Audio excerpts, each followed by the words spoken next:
Alden Richard update, yung post ni Alden sa Instagram, sabi niya, spot the difference. Yung gwapo pa nga ng model ng video, yung kuha niya yung standee niya, kaso bagong gupit, saka yung pin, yung may logo ng Iriad, yung outfit niya ngayon. Yan, sabi ni Laysam. And Alden Richard for video annual officers meeting, ayun ang event ni Alden kahapon, saka ito pa.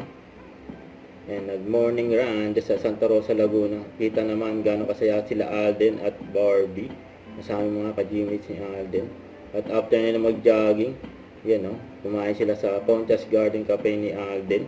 Masarap naman ng pagkain, nakakagutom. Crispy kangkong, may okoy, leche plan at iba pa.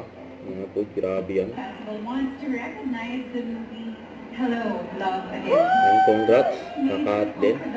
And Lola again wins box office and hits award at 2025 Manila International Film Festival. At the box office, thus becoming the highest grossing Filipino movie of all time. Wow. Yan.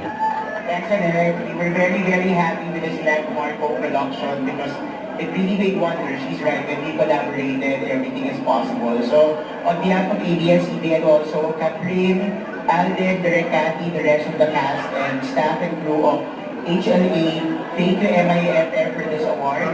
I think we're very much in line with our vision of bringing Filipino movies to the global stage. And we are very grateful to each and every Filipino worldwide who has seen and supported the film. So, mabuhay ang pelikulang Pilipino. Yan.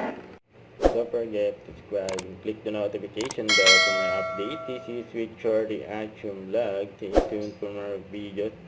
See ya.